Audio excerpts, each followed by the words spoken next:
नारायण नारायण। समस्त सनातन वैदिक धर्मियों का स्वागत है शिव सूर्योदय विज्ञान की हमारी अद्भुत यात्रा के 13वें भाग में। मित्रों, सनातन धर्मियों, क्या आपकी श्वास की गति, आपका स्वर, आपके भविष्य, आपकी आयु, यहाँ तक कि आपकी मृत्यु का समय भी बता सकता है? शिव सूर्योदय का यह भाग हमें काल ज्ञान के ऐसे रहस्य बताता है जिन्हें जानकर बड़े बड़े योगी भी अचंभित रह जाते हैं। आज हम जानते हैं लंबी आयु के लिए श्वास पर नियंत्रण कैसे करें, स्वर के प्रवाह से मृत्यु का समय कैसे पता चलता है, शरीर और मन में दिखाई देने वाले वे कौन से अरिष्ट लक्षण हैं जो काल का संकेत देते हैं। तो ज्ञान के उस सागर में उतरने के लिए तैयार हो जाइए जहाँ शिव और माँ पार्वती के संवाद से जीवन के सबसे बड़े रहस्य उजागर होते हैं। अंत तक बने रहें, क्योंकि यह जानकारी आपकी जीवन की दृष्टि बदल सकती है। प्रारंभ करते हैं। मासादौ चैव पक्षादौ वासरादौ यथाक्रमं क्षयकालं परिच्छेता वायुचारवत्सात् सुधी। सुधी लोगों को क्रम से प्रत्येक माह, पक्ष, दिन के प्रारंभ में सूर्योदय के समय और मृत्यु के समय तत्व की परीक्षा करनी चाहिए। इसे समय ज्ञान कहा गया है।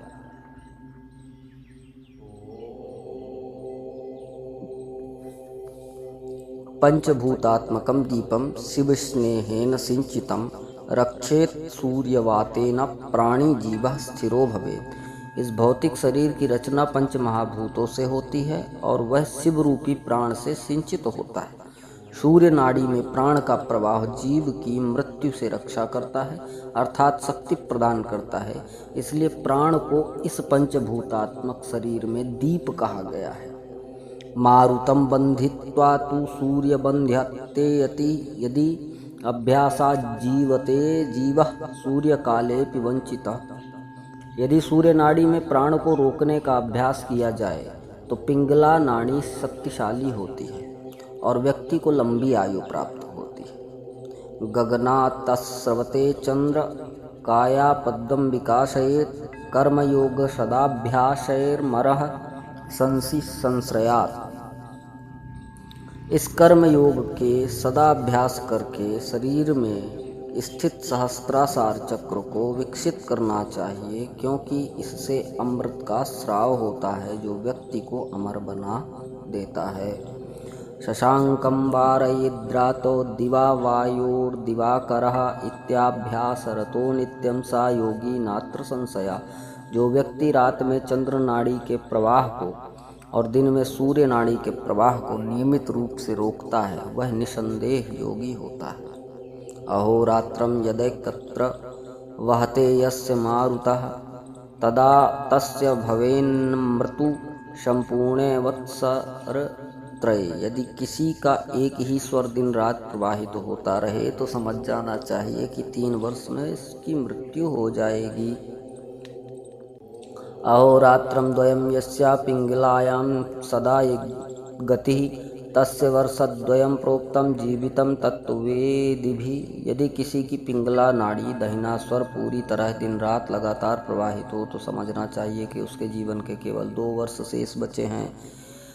त्रिरात्रं वहते यस्य वायुरेकपुटे स्थिता तदा संवत्सरास्तं प्रदवन्ति मनीषिणः। मनीषियों का मत है कि यदि किसी की एक ही नाड़ी में लगातार 3 रातों तक सांस चले तो समझना चाहिए उसका जीवन काल केवल 1 वर्ष शेष रह गया है। रात्रो चंद्रो दिवा सूर्यो वहेधस्य निरंतरा जानिया तस्य वै मृत्यु 6 मासाभ्यंतरे भवेत्।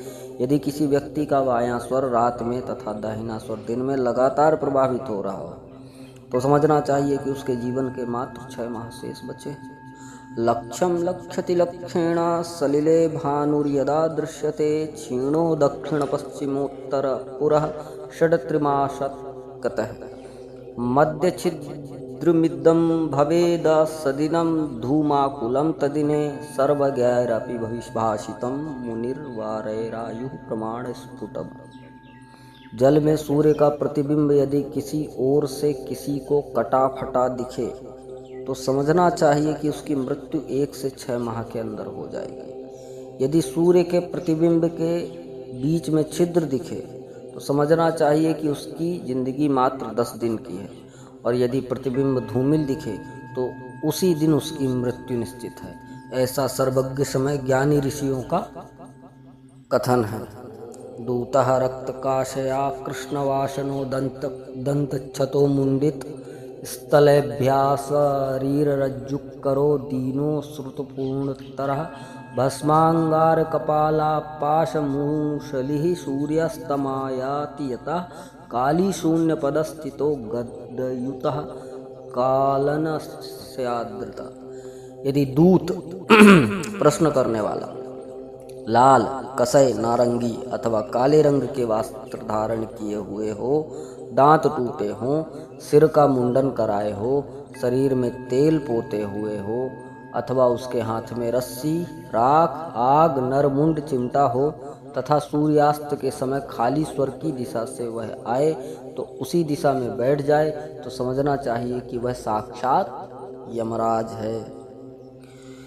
अकस्माच्चित्त विकृति कस्मात् पुरुषोत्तमः आकाशमादिन्द्रियोत्पाता सन्निपातालग्रलक्षणम। किसी रोगी में अचानक मनोविकार उत्पन्न हो जाए तथा थोड़ी ही देर में सुधार के लक्षण दिखने लगे, फिर अचानक प्रलाप करने लगे तो इसे सन्निपात का लक्षण समझना चाहिए।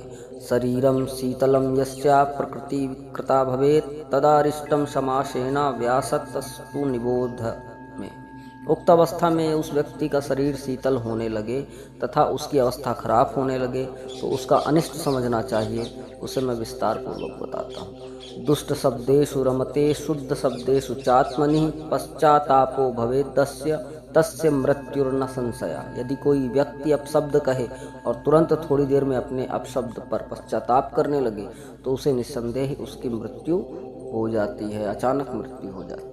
हुंकारो शीतलो यस्य फुत्कारो वहिनी सन्निभा महावैद्यो भवेदस्य तस्य मृत्युर्वेद ध्रुवम।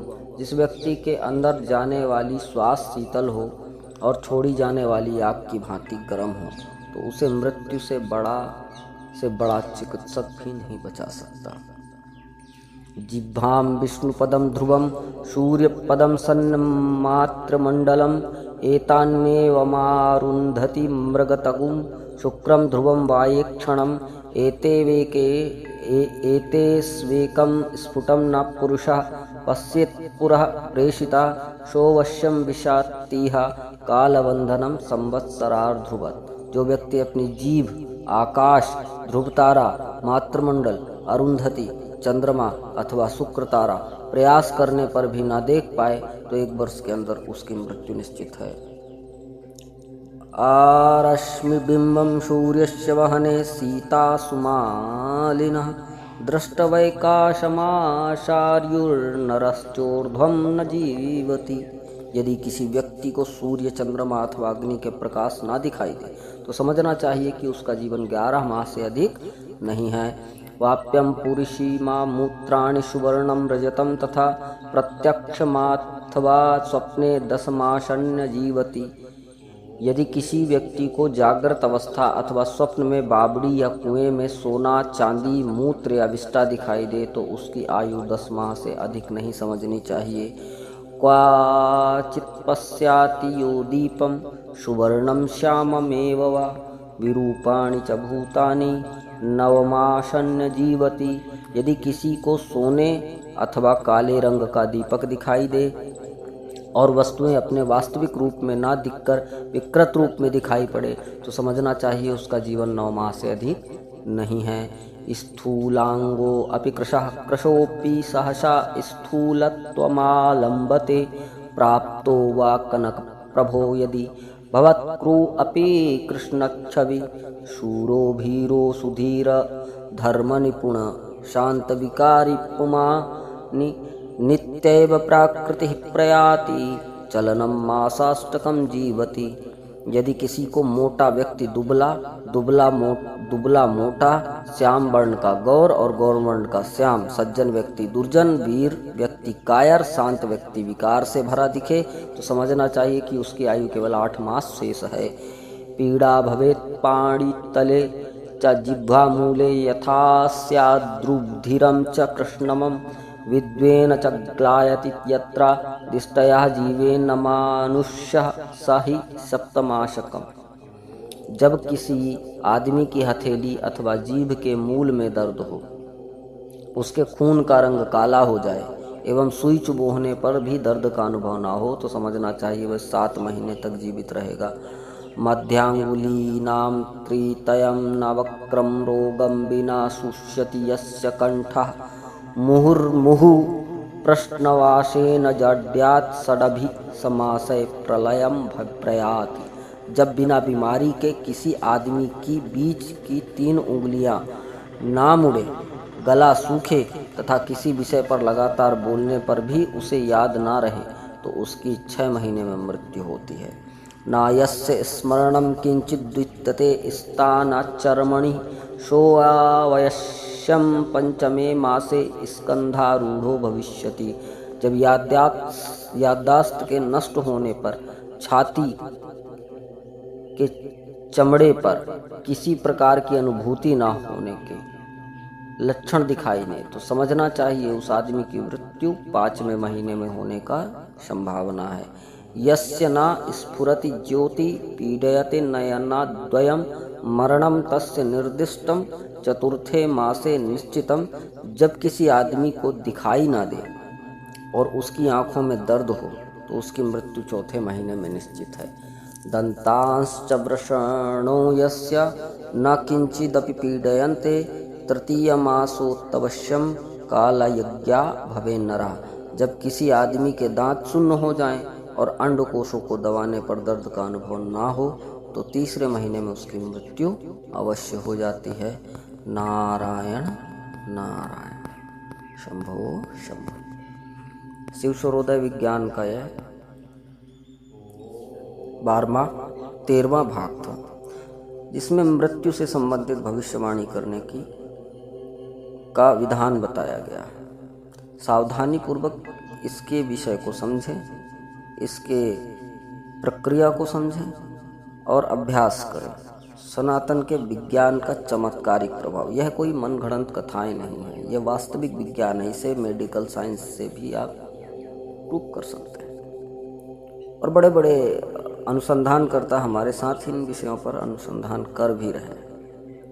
अब वो बात अलग है, हम प्रत्यक्ष नहीं होते हैं, प्रत्यक्ष होने की आवश्यकता ही नहीं है। बात तो केवल इतनी सी है कि विषय जनमानस तक पहुंचना चाहिए।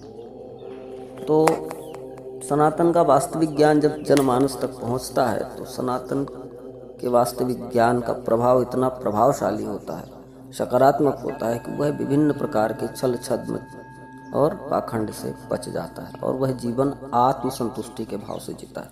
उसके समस्त प्रकार के कष्ट नष्ट हो जाते हैं। तो यह भावना तभी संभव हो सकती है, यह फल तभी संभव हो सकता है जब आप अद्वैत के मार्ग में हो, ब्रह्म की आराधना के मार्ग में हो।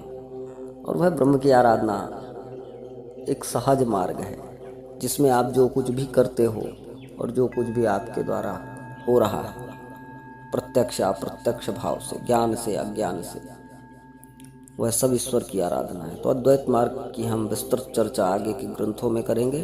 शिव सूर्योदय का 13वां भाग आपको समर्पित है। सभी सनातन धर्मावलंबियों को इसका आनंद लें। नारायण नारायण, शंभो शंभो।